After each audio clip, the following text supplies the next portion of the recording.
you're getting the book read to you in a way. But in the same time, you have the ability to actually play through the moves after you have watched the video. So let's go through it. You're getting the book read to you in a way. But in the same time, you have the ability to actually. All right. So 1 second. What have I done? I went to it and then it disappeared. That is not good. Oopsie. All right. So you want to click on the book, you're opening it up, and then you want to watch the introduction. So this is what I tell my students. Watch the video. Now, I'm not going to play through the whole thing, but basically, they're going to play through the explanations, see what they explain, what the author explains, and then they get to click here. Like normally it's learn, but I've already done this book, so it shows me review. So you click on it, and then you're being given the position. And the kid, after they have learned, they watch that whole video, they get tested on those exact positions, see how much they remember. So it's a great tool to watch something, pay as much attention as possible, and then they get also points for good moves. So for example, here we go over here, and I don't know if you noticed that it actually gives me points over here on how well I do it. If I play a move, for example, that's wrong, or alternate, it tells me alternate, I need to find another move. So I love this feature because you just basically get the chance to, well, your kids, or if you're a kid who's watching this, you get the chance to practice end games and practice what you have just learned. This is another tool that I like. They have various books. A small hint, if you're considering to get this, if you have a coach, ask the coach what books they think are good for the level of your kid. If you don't feel like, if you don't have a coach, you don't know whom to ask, what I recommend to do is when you're clicking on a course on ChessEvolve and you want to purchase one, like let's just say, I want my kid to start the Sicilian. Let's see what's in there about it. So we get this book, and I would recommend looking over here for the recommended for, and it gives you a small hint as to for whom that course is being targeted, for what level.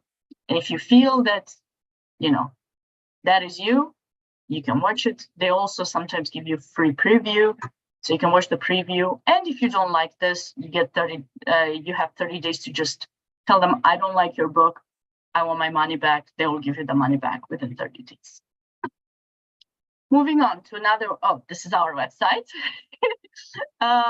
This is our website. So hopefully you came here through the website or through Facebook. If you want to learn more about the stuff that we do with ChessEvolve, you can go on our website. And then last time I didn't talk about our website and Riju was not happy. So that's why I'm sharing it again.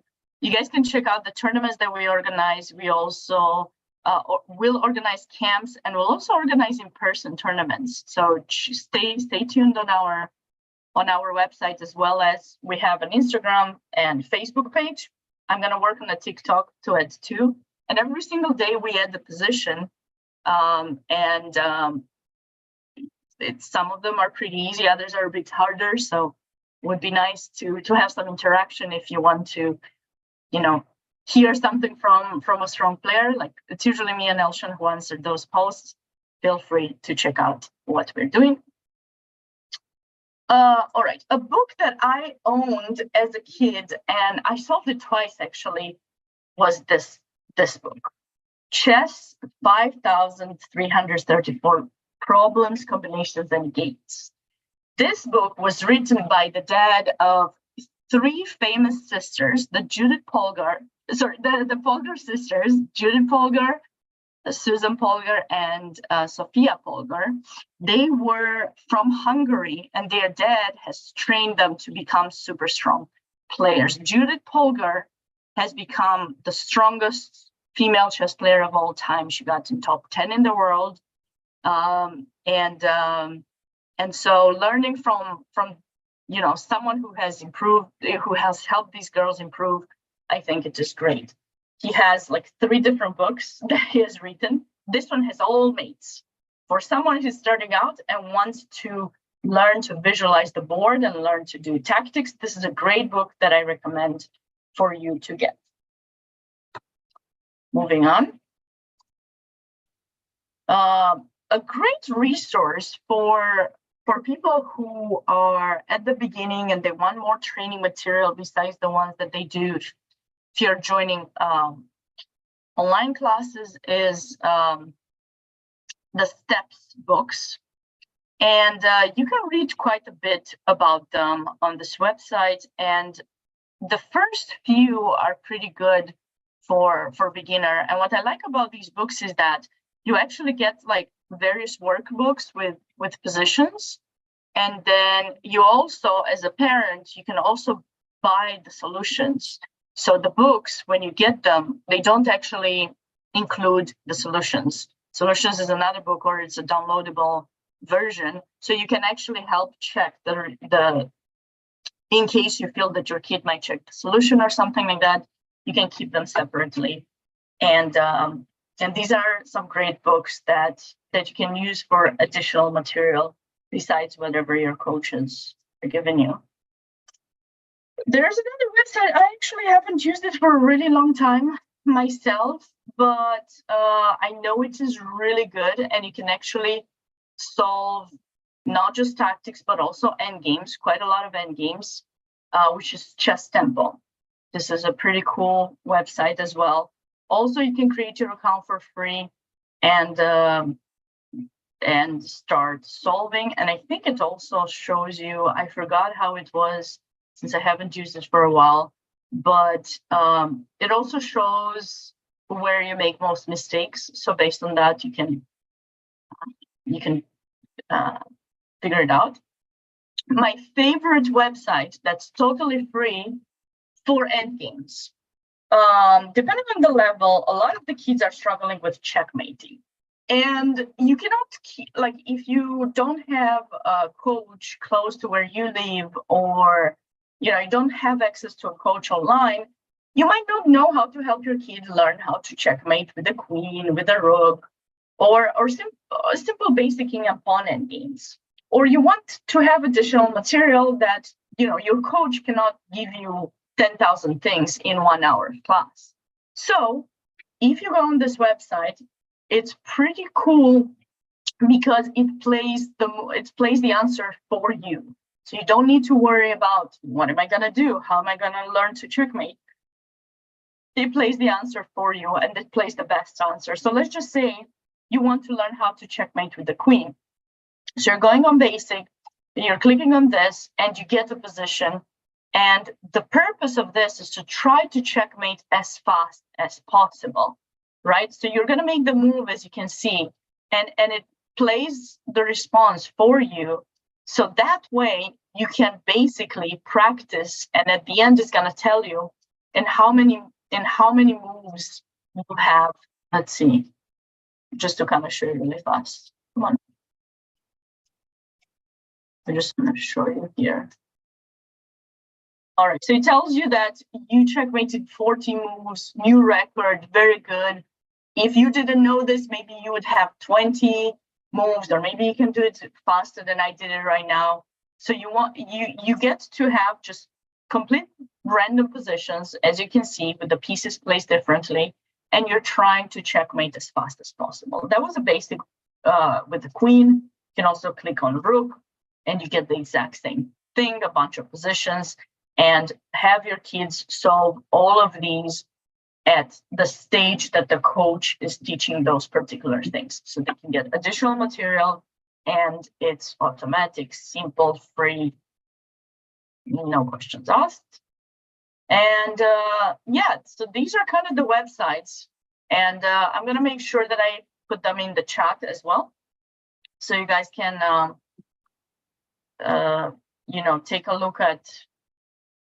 take a look at all of them, and I'm going to put them right now. Yeah, thank you. Thanks so much, Sabina. Yeah, hopefully I didn't go too much. I just kind of wanted to give some of the ones that are, of course, very important. for everyone to know. I don't know if I missed something. Maybe there are some others. This is definitely a great one for endgames and chesskid.com.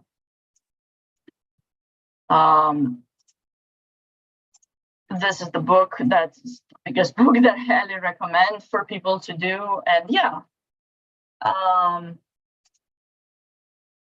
what else can I say, Regime? Maybe there's something I missed. That's really good. I mean, thanks so much about the learning tips, about the learning resources. So I may want to, while you're doing this, I may want to move forward with the topic. Yes. And so the next topic, I may just a pretty common question from my parents. I mean, where are the major rating milestones in the learning journey? I mean, I assume that some milestone is more important. I mean, if the kids pass that and stay stable, that means the knowledge already way different from what it before. So where are some major like milestones? Yeah, I mean, I think that everyone is different. Everyone has a different learning curve. So depending on how much time they're putting into chess is going to be changed for different persons. So I think everyone has, maybe I should have kept this the screen shared. Everyone has a various graph. Like if you look, for example, on US chess, on ratings, let's go to it. And I think that it is very important to, not everyone agrees with this, but I personally think goals are a big thing to set. Kids love rewards a lot of the times. So if you try to set them goals for specific periods of time and tell them, okay, now, you know, if you get this, you're going to get rewarded. You have to see what they like. Some kids, they just want reinforcements like chocolates or something. Others want, you know, to go to a tournament or maybe to go to Disneyland. I don't know. So I think when you're doing stuff like that, you can certainly help motivate them to want to do more. And when I see kids spending more than just that 1 hour that I personally, you know, oftentimes I teach 1 to 2, sometimes occasionally 3-4 hours per student per week. And on top of that, you know, my students, I tell them to work certain periods of time too. So I think if you have more work, but you're listening to what your coach is telling you, the curve is going to be a bit better than if you just do 1 hour a week and that's all you're doing for chess. I have noticed from my students that I've been teaching for maybe at least 15 years. Well, yeah, like maybe 15 years, maybe 14, 15 years now. And I've noticed that oftentimes the path is up usually, and then at some point there's going to be tournaments where it's just bad out of nowhere. And if the kids hits a couple of bad tournaments, parents have the tendency to think that it's the coach's fault. We need to change the coach. We need to get a new coach. You know, you're just not learning with you anymore. And I think that's not okay to do that, because there are periods of accumulation, and for everyone is going to be different. There are periods where a kid will accumulate and then will have like a big jump, or is going to stay at the rate. So when you start seeing that for like 3-4 months, nothing is going up anymore, it's probably a period of accumulation. I cannot say that everyone stagnates at 500 rating or 1,000 or 1,200. I think everyone is different. So I can't really say that there's just that one point where they're stuck. I've had really different. I've had kids who went to 1,400 and then got stuck there for a few years. Actually, you know, it's just a bit it's a bit hard to say exactly that it's happening to every single one. I don't know. Okay, thank you. And while I'm asking this the next question, I mean, other people, if you have any questions, you can type in the chat. And maybe 5-10 minutes later, we will start to pick up questions from. And so my next question is about the parenting role in the chess learnings. So, I mean, some parents, they assume themselves have some good knowledge, but from the professional perspective, I assume that most of the parents not a professional player, and they just like a maybe 1500 rating level knowledge. And so do you feel like the parents, how should be a healthy involvement with the kids learning? Should the parents be shut the mouth, more quiet, or the parents, I mean, some parents trying to be more hands-on and giving more guidance of learnings, which those knowledge may be false. So what do you think about that, the parenting role? So that is gonna be a tricky question to answer that one with so many parents here. I don't want to be like to push anyone away. It's okay, whatever you think. You don't have to be purposely nice to any parents. No. So for real.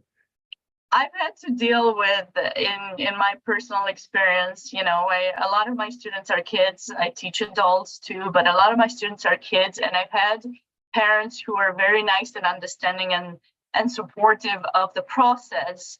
And I had some parents who were overly messaging me all the time, asking me what to do. And I tend to be the kind of person that will spend the time and tell what to do, but then I would notice that they never did what I told them to do. So they would ask me, and oftentimes we would spend a lot of time going through what needs to be done, you know, because I cannot give, you know, 1 hour class, for example, I cannot give 10,000 hours of material. It's just impossible. So there are various steps, and then they wouldn't do it. I think as a parent, it is very important to be supportive for your kids, and just find a coach that is kind of matches with your kids. Like if you see that there is some kind of connection, they say, oh, I'm looking forward to having class with Coach Sabrina, or, you know, whatever the coach name is. I'm very excited. Let's do it. When you see something like that, the connection, that's the number one thing that you have to focus on. And then you kind of have to trust the coach, I think. I rarely have met coaches that just, you know, do coaching for the money or something. I think usually most coaches are passionate about helping that kid grow and improve, because, you know, you're basically a teacher, and the role of a teacher should be to kind of see your pupil just outgrow you and get to be better than you are. So oftentimes I get parents, some parents have not listened to what I told them, and they told me that I have to teach this to their kids. And I get to a point sometimes when I say what I should teach, but when they keep telling me what to teach, I start doing what they want to kind of prove a point. As soon as I did that for a period of time, and then they realized it was not working, and then they went back to what I said in the first place. So I think it is very important that you trust the coach's process. It is also very important to make sure the kid is actually learning the right thing. Let's just say they just love playing games. Playing games is not going to help. Only playing is not going to help that kid improve very much.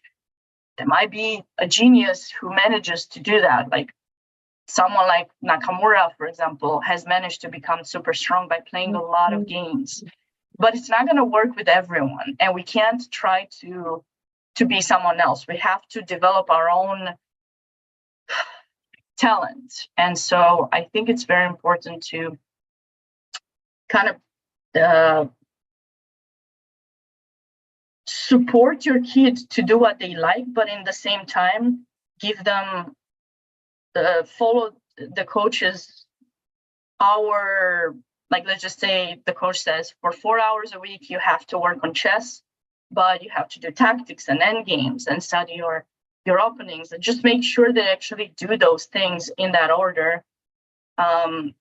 so that they continue their progress. Something else they said earlier also, find reinforcements to help them. Don't put pressure on them that they have to win in a tournament X or Y. If you put pressure on the kid and they lose, they will feel like they've disappointed you. And I don't know. I personally, I felt as I was growing up, I grew up in a chess family, and I often felt that my dad was never proud of me, no matter how many tournaments I won. I haven't felt like he was proud enough of what I did. And I think it's because of the pressure that I felt he was putting, that I had to always be number one. And sometimes later in their lives, it can crush down whenever they will have a bad tournament. So it is very important to teach them that having a bad tournament is part of the process, and just don't show your sadness as much in front of them, because it could actually make them just keep putting too much pressure on themselves, and then it might be tough. For additional tips, because we might have extra questions, I won't go even more into this, but I put in the chat the website. Grandmaster Elshan, our co-founder of ChessEvolve, he actually wrote a couple of great tips, and I shared the link with you so you can read more about it.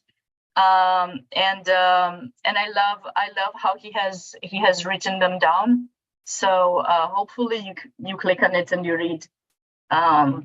Oh, this is a great one about sportsmanship. Make sure that your kid, after they lose, they don't start kicking around and stuff. Just try to learn to be mindful about the opponent, shake hands. It's always nice to do, and just have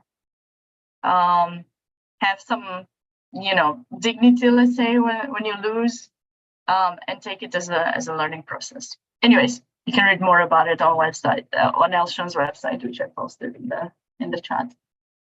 Yeah, thank you. And just one last question from me before I jump into the audience question. So I remember there's a lot of overwhelmed stage when parents just first 2 years staying with their chess kids. I mean, as a beginner or early intermediate players. So at that time, I remember all parents have so many questions. For example, like why my kids have so many blunders, or there's some kids habit, like it may work in some tournament, but may not be a healthy habit. For example, like a hope chess, whatever. So about all these early stage experience or habits, I mean, what is a good thing to do and what is not a good thing to do? I mean, I assume not everyone is a beginner parents in this room, so we want to make this answer a little short, just not take too much time. So basically, you want to know how to deal when, like, at the beginning of the. Yeah, I mean, what kind of knowledge to focus on, or what kind of a habit to build up in order to resist on blunders, and or what kind of a good habit to build up to make them more compatible in the future level. Yeah, so the part with the blunders is tricky because you see, like when you start the game of chess, you have so many pieces on the board, and it's kind of hard for the kid to visualize all the patterns. And that's why I always like to start spending a lot of times from less pieces on the board to more. Although when kids see the game of chess, they just want to play really fast and just play games. I always start with end games to teach them how to mate, how to know how to win when they have an extra pawn. And I start adding stuff on the board in order to help them develop the good visualization of the board. So whenever they start having all these, 32 pieces on the board, to kind of have a better view of what is happening. Now, it's not going to happen overnight that you do that and then suddenly you see everything, but it is important and a great place to do it. So Lichess had this thing that I told you, Chess Basics, and based on this, you actually help see the various the various stuff. So you need to get some books that focus on various captures and various tactical themes, like forks, pins, skewers, the various tactical ideas that could happen geometrically on the board, so that the kid starts seeing that theme, and the more they see, the better their improvement should be over time. If they have a coach, the coach should be able to start acknowledging the reason, the tactical themes that the kid keeps falling for, and then suggest to work on that specific theme for the week, let's say, to keep seeing various positions that would help them improve in that theme, and with time it's going to start disappearing. Okay, thank you. Sure. And so now I'm going to pick up question from the audience. And by the way, I put a coupon code right here. If anyone, I only limit to 5. So whoever wants to register for the next semester, getting cheaper, they can do that. And so there's audience says how long can these periods last? The stagnation period? Yeah. And just like depends on the rating. Sometimes it could last, like, I've seen even a year period. Sometimes it's just, it depends. I think it is very important to also think about how many extracurricular activities your kid is doing. If it's just chess, then hopefully that period is not a year, because then it's too long. They must not do the right thing. If you gave the coach 1 year and the kid is still is doing the things and is still there, you might be need of a different coach, or you might need to stop it for a second and then start back. I usually think they usually last like 6-7 months oftentimes, but I also had students that were stuck around, let's say 1,300-1,400, and weren't growing for more than a year. So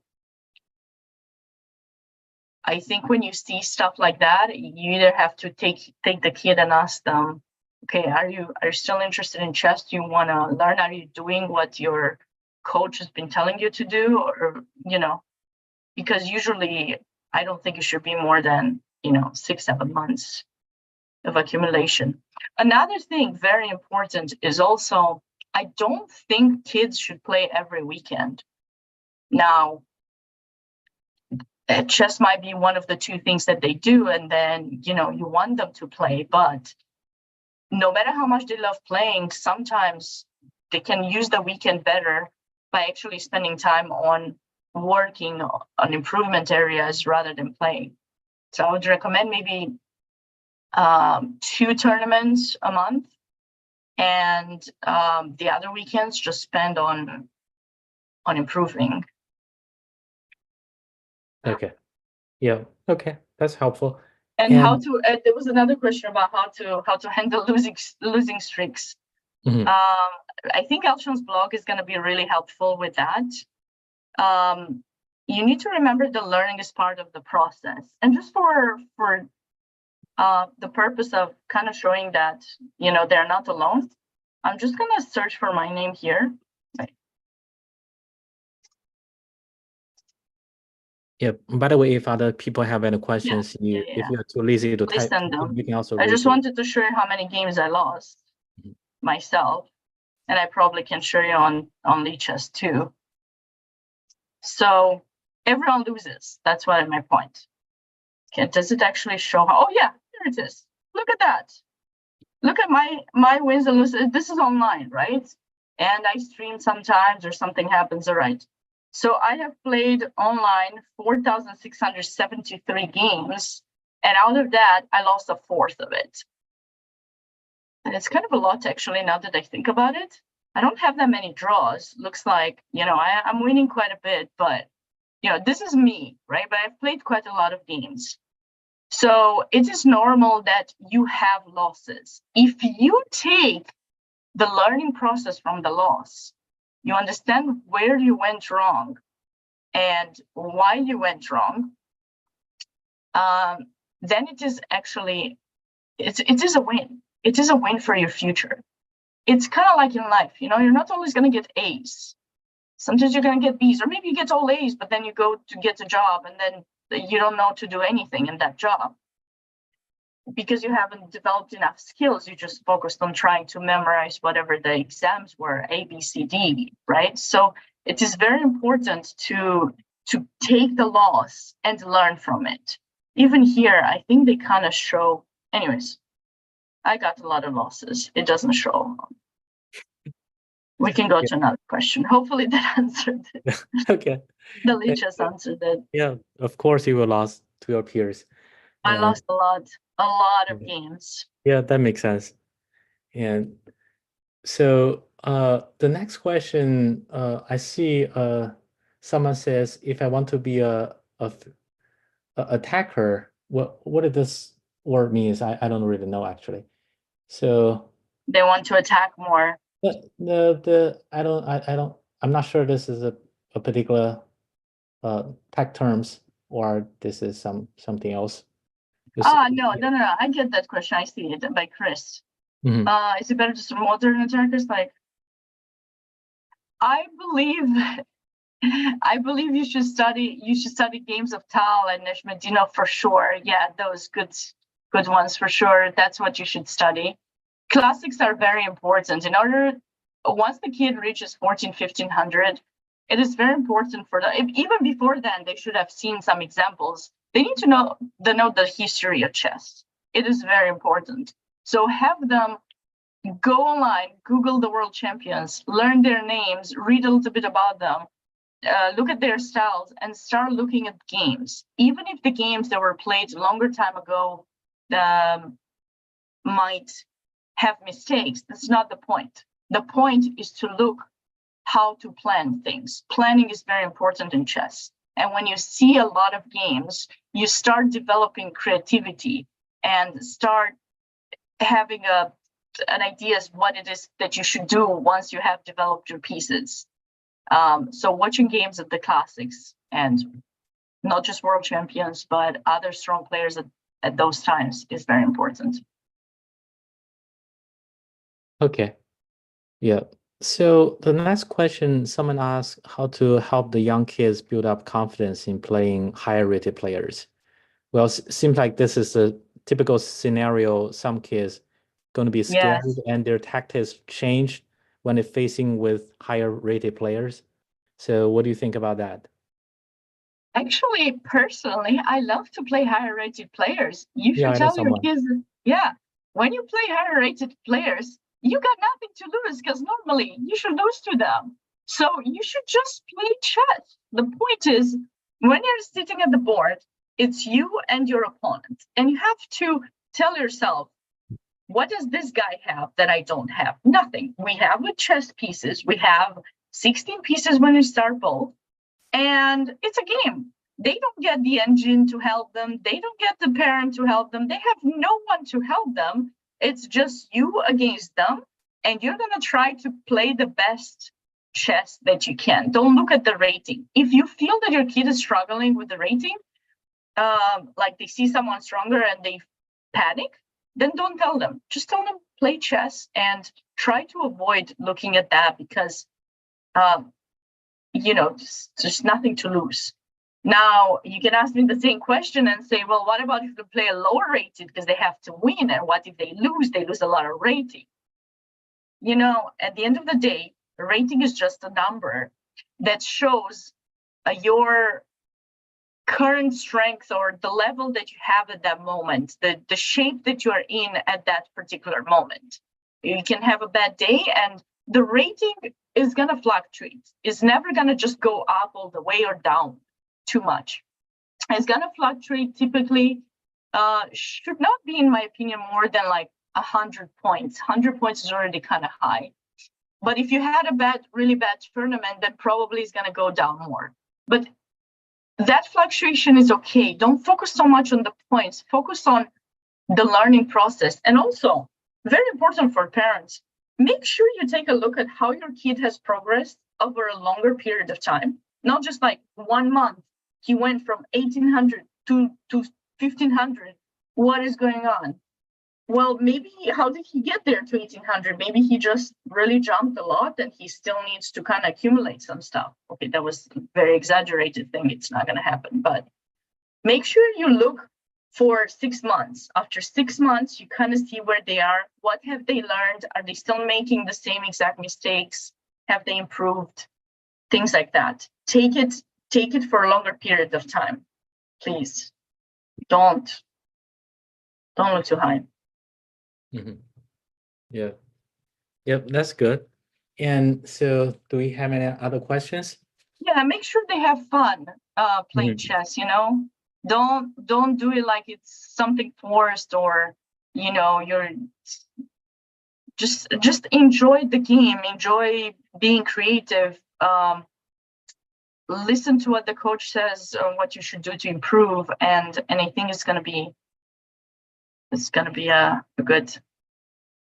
And actually, when you mentioned rating things, I mean, from my perspective, I also curious about the same thing. I mean, when kids start to trying to learn more and trying to be more brave to try new things, which he never did before, like new openings, new middle game strategies, and then they get into a new territory not so familiar with, and they start to lose more or getting declined on rating, right? So what do you feel about that? I mean, should the kids always like try to learn new things? And they should always try to learn new things. Regarding openings, it's a bit tricky because depending on what opening the change. So first of all, you need to understand why if the kid themselves want to learn a new opening, you have to understand why.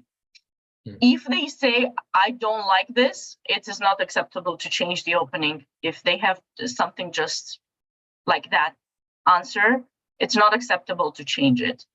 If the coach start noticing that they just don't get it, they tend to get too close positions, and they're doing better with open positions where more pieces get traded, or then they can try to suggest different openings that would change that for them. They don't have to change totally the opening, but they can change specific moves to get more of the positions that are more open, for example. Now, if the kid wants to learn new openings, and then they are the ones that spend the time reviewing, you have to keep reviewing the openings, like replaying them. ChessEvolve has this opportunity that you can just put in your openings, and then it automatically tests you on how you should play on those specific moves. You just have to keep reviewing the moves, and you have to understand why you're making them.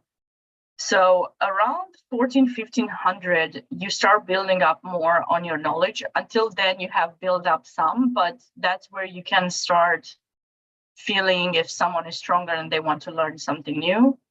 So probably, yeah, that's something that has to be discussed and has to be worked with the coach. Also, remember, it's not going to be an overnight thing. So it cannot be taught in 1 hour. You cannot teach a whole new opening, but you can start showing the ideas, and then the kid can build up, like I showed you how to create a study on lichess, for example. They can build up various chapters, and in each chapter, they can have a different line with the opening that they want to play. So also, whenever they lose a game, they need to go back and see if it was in the opening they made a mistake, how they can improve that. If it's not possible to improve, then change earlier. So kind of like that. Take some time to build. Okay. But yeah, these are things that, oh, also one more thing. When you change the opening, so it takes, let's just say, a month to kind of learn something new. Don't go directly to a tournament and playing over the board. While you're learning, play some games online or play against the engine. On Lichess, you can, when you click here, play, and you can click create game. So you can actually create a game, like you can actually set up, as you can see here, play against the computer or play against a friend. So if you as a parent play chess and you have a similar level to your kid, you can click here, play with a friend, select, what other kind of game you want to play, and then play against each other and train that in that opening, or play against the computer and set up that specific position that you want. Here you can click from position, so you can move, you can put a few moves, or you can put the position that you want, insert it here, right? And by doing so, you're training it before actually playing it over the board. I never recommend playing an opening over the board for the first time if it's a serious competition. It has to be trained before, and if they don't have a partner, definitely online is the way to do it. And forget about the rating online. It doesn't have to be as huge. What you want is to have to play against people of similar levels and just test out your openings. Or if your kid enters time trouble a lot, that can be a great tool. They can play faster time controls. If your kid is struggling with spending too little time, then you have to try to stay with them and remind them every move as they play, to ask themselves what the opponent wants to do every single move. By stopping and thinking about what the opponent wants to do, they reduce a lot of the mistakes that they would normally make, and hopefully that you transfer that to over the board, and they slow down their play. They don't play in 5 seconds one move. Sure. Okay. I see one more question from Chris. And by the way, I just want to mention to everyone, Sabina's new semester class starting tomorrow. So if anyone want to join, she has class all the way from 1,000 rating range into 1,800 rating range. So you can find different classes. And of course, we have different coaches. So you can check our website and use the coupon right here. And so if you want to see Sabina again, you can join the class tomorrow. And so there's one more question. Yes, that's the class page. So everyone can join that. And so the next question, Chris is asking you, the book. What book a player has the most profound influence on me? So when I was growing up, I had 300 games of Alexander Alekhine. Alexander Alekhine being the 4th world chess champion, very aggressive player. And my parents gave that to me. And I studied that book. Unfortunately, I did not develop into being an attacking player. I play much better positional chess. So although that book was something that I read, it didn't really help me as much. It helped me develop the knowledge of how an attack should be built, but it did not help me develop into that kind of a player. What other book? I think Zurich 1959 is also a very big tournament, a book by Bronstein that I read and I liked very much. And my favorite chess player now is Capablanca, José Raúl Capablanca. And I did say 59, 53, 53. Okay, sorry. Alshan is correcting me like usually. Yeah, my bad. So Capablanca is my favorite player. I also love Rubinstein very much. So 2 players that are very good. They were really good at positional chess. Those are my favorites. And yeah, I highly recommend for those who want to improve a bit. It's not the perfect kind of book to get, but for those who want to improve their knowledge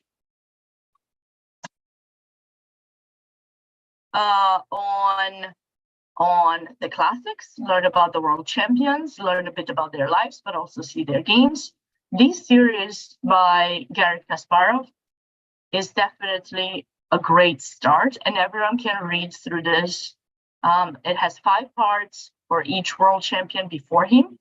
Some of them have more world champions, and it also has players at the time in these books, so you can see really cool games and read through the thoughts of Kasparov.